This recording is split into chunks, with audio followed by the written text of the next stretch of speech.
Bom, senhores, começando aqui o primeiro vídeo para valer do canal Badolas World, né? E qual é a ideia deste canal? Eu quando conto as histórias automotivas do canal AG Badolato, né? Frequentemente tem histórias que eu gostaria de contar, coisas que eu gostaria de dizer, mas que eu acho que fogem muito do escopo do canal. Poderia fazer, o canal é meu, faço qualquer coisa, então essa é a grande vantagem do YouTube em relação à TV, né? Mas eu entendo que tem muita gente lá que não teria interesse, né? Então, às vezes o pessoal me pede para falar alguma coisa relacionada a investimento, sei lá, coisas que a gente gosta de fazer, viagem. Eu imagino que uma parcela grande do canal não fala, eu tô aqui para ver carro, né? Então foi justamente por isso que eu criei esse segundo canal, super despretensioso, que eu vou mostrar um monte de coisa, né? Vou falar da minha vida profissional, que as pessoas têm falado muito, perguntam muito, vou falar de investimentos, vou falar das minhas coleções, vou mostrar meus LPs, vou mostrar, sei lá, tudo que der na telha aí, quando a gente viajar de novo, né? Fiz uma viagem super legal de bicicleta, pedalando da Bélgica até a Holanda, 300 quilômetros, eu consideraria para fazer um conteúdo super bacana, uma viagem super acessível, né? Barato mesmo, que acho que muita gente gostaria de ver, e coisas que eu acabei não registrando porque não era o intuito do canal. Bom, então a história do Badolas World é isso, né? E eu vou começar aqui com um vídeo com uma história muito pitoresca que aconteceu em 2012, né? Eu tenho várias fotos que eu gostaria de colocar, mas, cara, se eu ficar editando os vídeos não vai dar certo. Então eu vou ficar aqui com o meu iPad velho e com o meu notebook, né? E eu vou acessando as imagens aqui e aí o vídeo já sai pronto para fazer. Badola, você falou que montou este canal para não falar de carro e você já começa com uma foto de um carro. Sim, porque essa história começa com um Cadillac Alante 1992, né? Cadillac Alante era aquele carro que tinha a maior linha de montagem do mundo. Ele começava a ser feito nos Estados Unidos, ele ia para a Itália. A GM pegou 4 Boeing 747 cargueiro para ficar enchendo de carro, levando para a Itália, fazia uma opção de coisa na carroceria, voltava para os Estados Unidos, terminava de montar mecânica, voltava para a Itália, montava interior, montava a capota, voltava para os Estados Unidos para ser vendido. Então, uma história absolutamente surreal, impossível de existir nos dias de hoje, né? E alguns desses carros acabaram vindo parar no Brasil. Agora que eles fizeram 30 anos, né, você já pode importar, mas durante muito tempo foram só aqueles que vieram efetivamente na época. Coincidentemente, ontem ou anteontem, eu vi um vermelho igual a esse, vai saber se não era esse, abastecendo no posto Shell da Marginal Pinheiros, um pouquinho antes do Parque da Cidade, né, aquele posto Shell que quando termina a Rua da Paz. Esse carro estava abastecendo, não sei se era esse ou um outro vermelho. Tinha um outro vermelho também em São Paulo, que foi muito tempo abandonado, no retorninho lá da Santo Amaro, quando você atravessa Hélio Pellegrino, virava à direita para fazer um retorno, ficava lá, depois me mandaram esse carro tá em um pátio, né? Então é uma história triste para um carro tão glamuroso, né? Mas a história que a gente está falando aqui, ela envolve algumas coisas conhecidas, né? Ela envolve o automóvel, ela envolve meu amigo Luciano Jafé, que ficou super famoso no vídeo que a gente fez com o Pointer, com o Volkswagen Passat Pointer dele, né? Que acabou passando pra gente, e com uma live que ele fez com o Betting, que é amigo de infância dele, falando sobre aviões, né?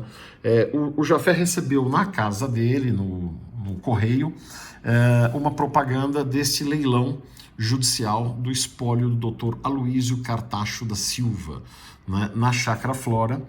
Ele recebeu um catálogo como esse no correio, né? E o Jafé, quando começou a ler, era no dia 10 de novembro de 2012, ou seja, vai fazer 8 anos, né? Ele começou a ver que excepcional imóvel na Chácara Flora, com 5.000 metros quadrados de terreno, 1.869 metros de construção, em local privilegiado, no melhor condomínio de São Paulo. Aí Corvette conversível, Mercedes, Cadillac Alante conversível. Aí ele ficou doido, me ligou, falei 92, mas ele é 93, né?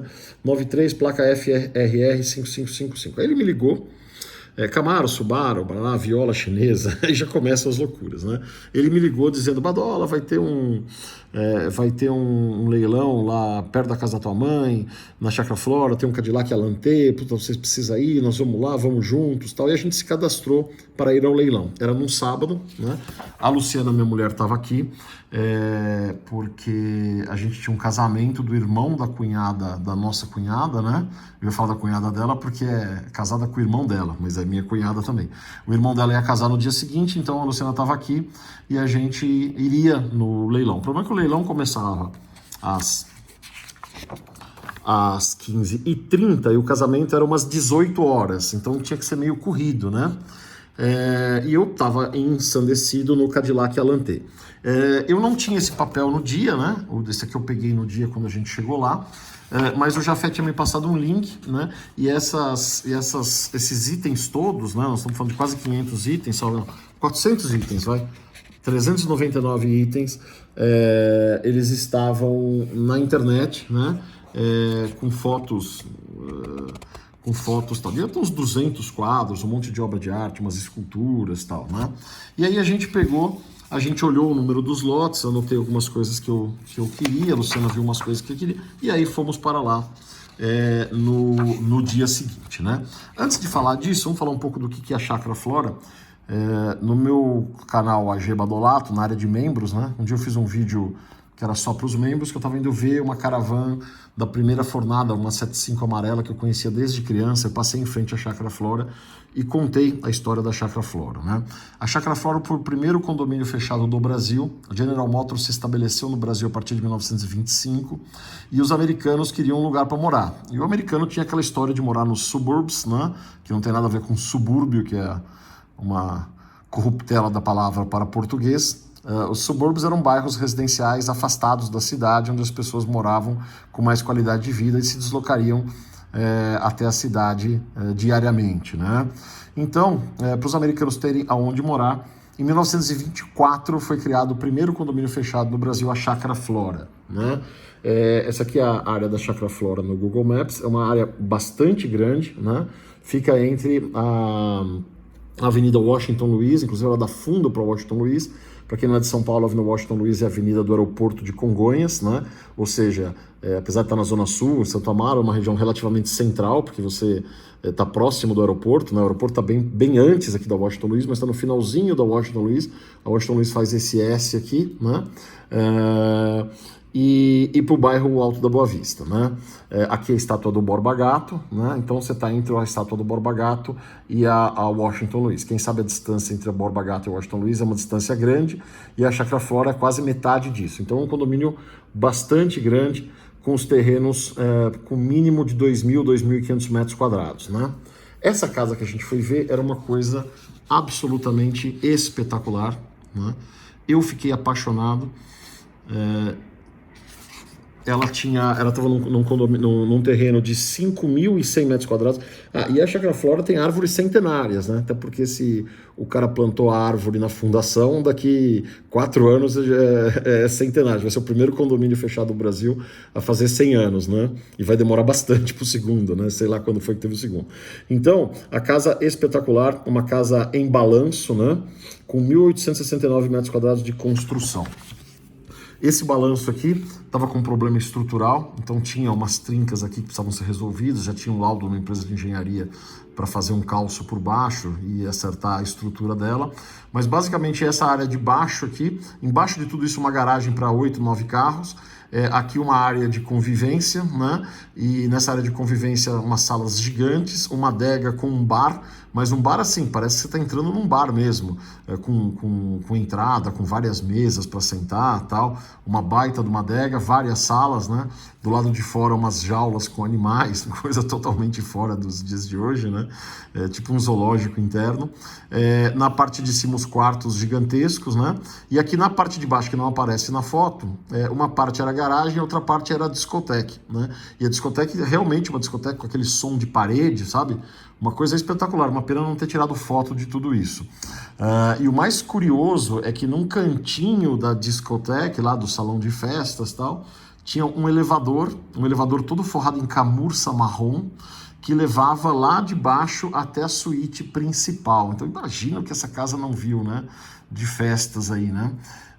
Cara, eu fiquei adoecido, né? Era uma coisa fora da minha capacidade financeira, mas esses 7.300.000 que se pedia, corria a boca miúda, tanto que a casa não foi vendida, que por 5 milhões ele sairia. Então o lance inicial era de 7.300, mas por 5 milhões sairia. Eu fiquei louco, né? Falei, caramba, se eu quebrar todos os porquinhos aqui, vamos lá, porque eu tava... Acho que foi a melhor época financeira para mim, foi nessa época de 2012, 2013. Passou pela minha cabeça tentar fazer uma loucura, mas eu não ia conseguir manter a casa. Tinha uma baita de uma obra depois de estrutural. Eu sei que eu povoou meus sonhos essa casa durante muito tempo. Não sei que fim levou, né? Eu sei que tinha gente lá falando, só vale o terreno, imagina destruir essa casa, ia ser uma dó absurda, né? E aqui não dá pra ver, mas tem umas árvores gigantescas, então aqui era o banheiro da suíte principal, você via aquele baita matagal, aquelas árvores de Mata Atlântica e tal, um negócio espetacular, um negócio absolutamente cinematográfico. Bom, eu sei que deu algum pau no espólio do Dr. Aloysio e a casa com tudo que tinha dentro foi para leilão, né? Eu sei que a gente se preparou para ir lá, eu estava muito... se eu não podia comprar casa, pelo menos o Cadillac Alante eu poderia até comprar, né? Acontece que... Ó que bonitão aí, já fazendo graça, né? Eu estava de terno e gravata, não porque o leilão o requeria, mas porque a gente era um casamento na sequência, né? E eu sei que a dona Luciana precisava se arrumar para o casamento, ir atrás, e maquiagem, não sei o quê. Quando a gente chegou lá, já estava na viola chinesa, já tinha passado o leilão do Cadillac, já tinha ido, né? Mas o Cadillac saiu muito caro, né? O lance inicial era 16 mil reais, o Cadillac tinha saído acho que por 100 mil, alguma coisa assim, né? E eu me lembro, como eu morei lá na vizinhança, eu me lembro desse senhor Cartacho, não fazia ideia do nome dele, eu me lembro dele na época andando com esse Corvette azul, né? É um Corvette 91, quando abriram as importações, né? Eu lembro dele andando com esse Corvette com a capota baixada. Eu lembro de um senhor de idade passando e tal. Então, é um carro que eu tenho memória da época, né? E aqui, ó, aqui o Camaro também, esse Camaro comum, provavelmente a Torque que deve ter trazido, né? Os nossos habituês do canal AG Badolato conhecem a história da Torque, né? Então, acabou que eu não comprei carro nenhum, né? Mas tinha muita coisa legal nas obras de arte, né? E foi a partir daí, foi nessa época que eu conheci o Eduardo Toraça, né? O Eduardo Toraça é um pintor argentino. Ele tinha 2 quadros que estavam lá do comecinho da carreira dele, né? E eu fiquei louco com um em especial, né? Hoje eu nem acho que é um quadro tão bom dele, tem alguns aqui em casa, né? Fiquei amigo dele. Mas tem uma história muito legal. Tem 2 histórias legais, eu vou falar um pouquinho de como eu conheci o Toraça nesse vídeo, e eu vou depois contar uma história, vou dar uma prévia de uma história de uma estátua de Nossa Senhora do Carmo, né? Que também é uma história muito, muito, muito peculiar, né? Essa escultura de bronze da Nossa Senhora de Carmo com o menino Jesus. Eu não sou uma pessoa religiosa, tenho a minha fé, mas quando eu vi essa imagem dessa escultura de bronze no site da internet, eu fiquei obcecado e falei, preciso comprar essa escultura de todo jeito, né? Mas é uma história particular, uma história que eu vou contar num vídeo só dele, porque realmente é muito, muito pitoresca, né? Mas aqui estavam os quadros, né? Esse Lourenço era um pintor paulistano, já falecido em 97, já faz 23 anos que ele morreu. Ele tinha uma série de circo, uma série de crianças, que eu também sou apaixonado, né? Então os pequenos pintores eu consegui comprar lá, tá na casa da Luciana, né? Um dia eu também faço um vídeo falando do Lourenço, né? Mas eu vi o Toraça. Esse aqui era o numerinho que a gente dava lance, né? A verdade é o seguinte, tinha bastante gente no leilão, mas tinha muito mais coisas para vender, né, do que compradores. Depois de um tempo a coisa começou. Ó, aqui, eu e a Luciana, essa aqui é a Cacau, esposa do Jafé, eu e a Luciana aqui numa das escadas, né, com esse papel e fazendo os lances aí, né? Eu tinha 42 anos, né? Tava mais inteiro do que hoje, né?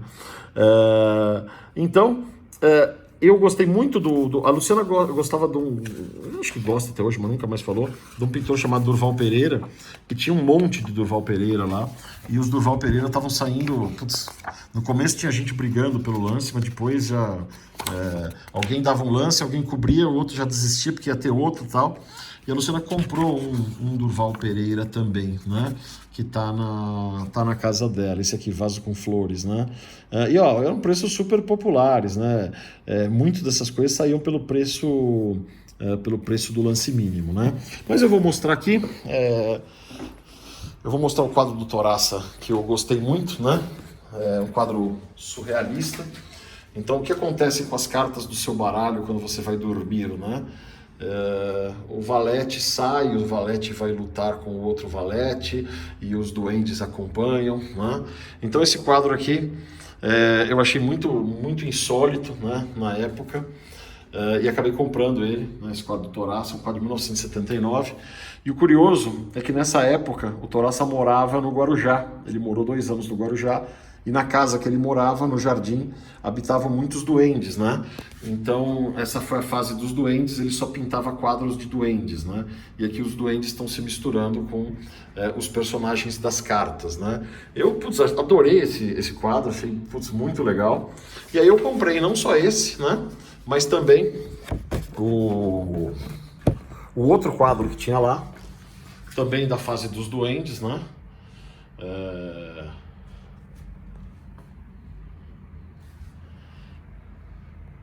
E aqui um ovo, aquelas coisas bem surrealistas, né? O ovo, uma coisa que o Salvador Dalí adorava, tal. Então esses quadros aqui que não tem nem muito a ver com o que o Toraça faz hoje em dia, né? Bom, comprei esses 2 quadros, né? Eu nunca tinha comprado quadro na minha vida, nunca tinha tido isso, mas eu fiquei muito, muito apaixonado por essas pinturas do Toraça, né? O que aconteceu então? A partir daí, eu fiquei curioso, aquela minha curiosidade inata, né? Eu fui atrás para saber mais do Toraça, né? Vamos ver como é que estavam aqui e eu sei que a gente estava muito... Eu acho que eu não tinha nem marcado. Eu vi os quadros lá e estava esperando, porque a gente tinha que correr pro casamento, né? Então chegou uma hora que a gente teve que sair. Então era o Duendes com Cartas, era um, né? E o outro... Então eram quadros baratinhos, né? Foi a minha introdução nesse negócio por ter gostado muito desses quadros aí. Bom, fui procurar o Toraça no Facebook, né? E aí o que aconteceu foi que eu achei ele, né? Deixa eu deixar a casa linda de fundo aqui enquanto eu acho outra foto. Eu encontrei o Toraça no Facebook, comecei a conversar com ele. Aqui eu tinha foto dos quadros aqui, ó. Olha que legal. O Duende com Cartas e o outro que eu não lembro mais. Não lembro o nome, tem que virar. O Eduardo, todos os quadros dele atrás, ele anota o nome do quadro, né? E o Toraça morou esses anos no Brasil, depois ele foi para... ele foi morar em Miami, morou outra coisa, e estava morando na Argentina já de novo há bastante tempo, né? E aí eu perguntei se ele não me venderia um quadro. É uma coisa que os pintores não costumam fazer. Por quê? Porque normalmente eles têm acordos com as galerias, né? E ele falou que ele tinha sim um quadro, que era o Éden Jocondofóbico, né? Que é esse quadro que eu mostrei naquele vídeo introdutório do canal ontem, né?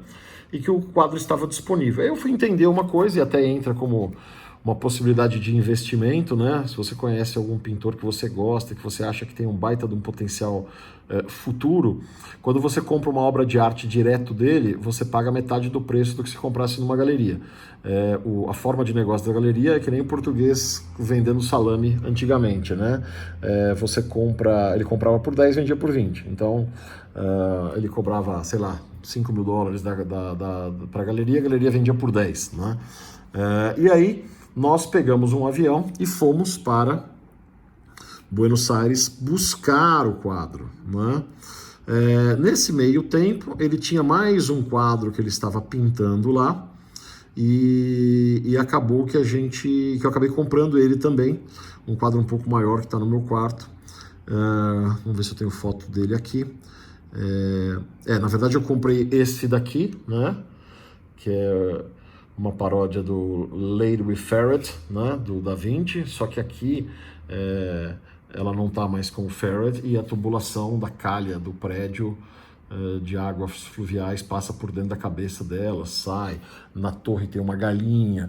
Cara, esses quadros são muito legais porque você olha e só vai achando mais detalhes, mais detalhes. Ele leva mais de mês para pintar cada quadro desse, né? Realmente tem muito. Esses são quadros pequenos, mas quando você pega um quadro maior desses aqui, como um que eu tenho lá, que eu vou mostrar depois, né?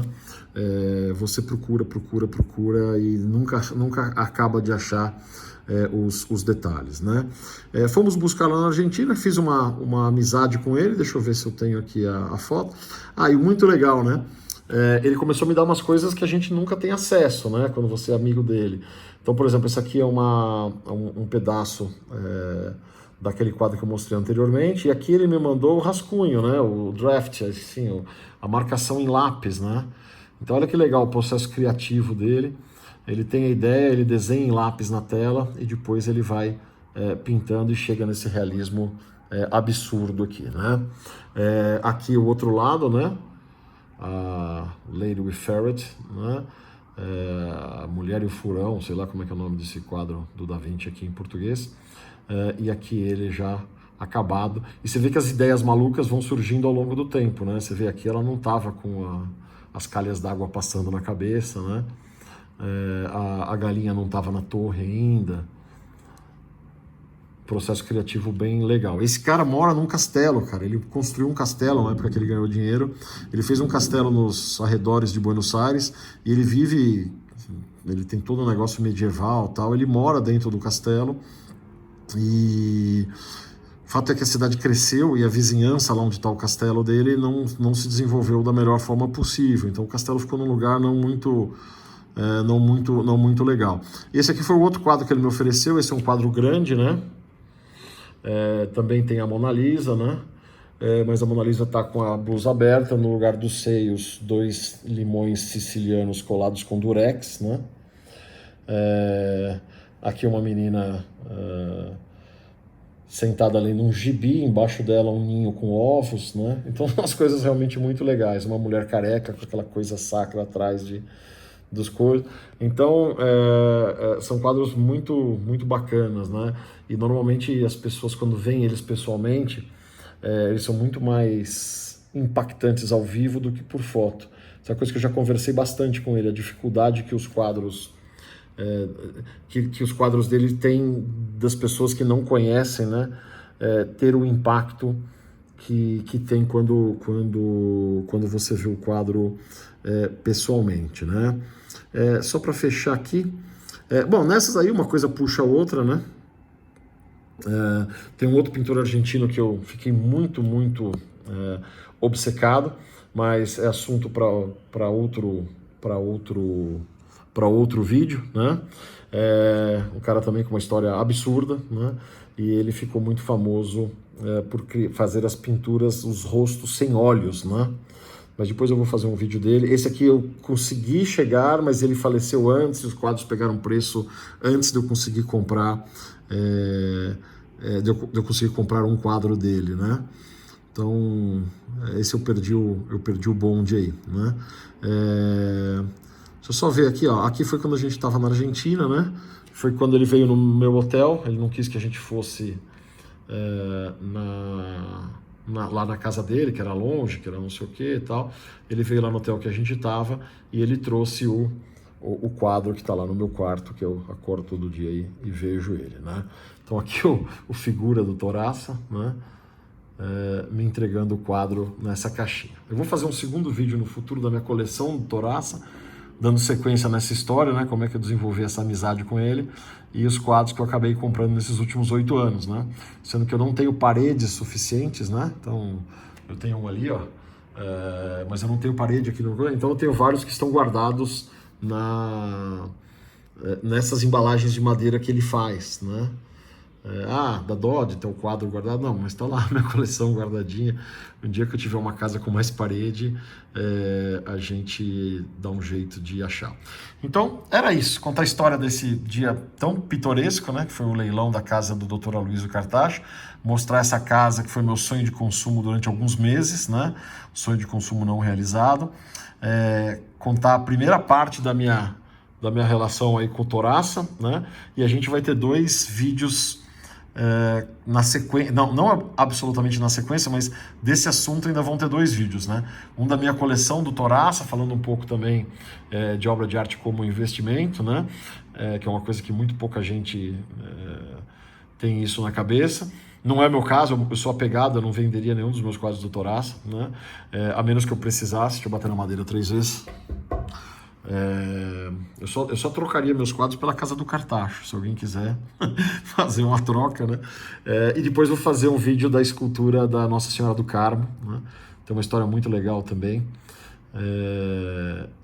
Uma estátua com mais de 100 anos, né? Que está aqui em casa e que vai render uma história boa. Beleza? Então é isso. Vídeo inaugural aí do nosso canal alternativo, Badolas World. Abraços, até mais.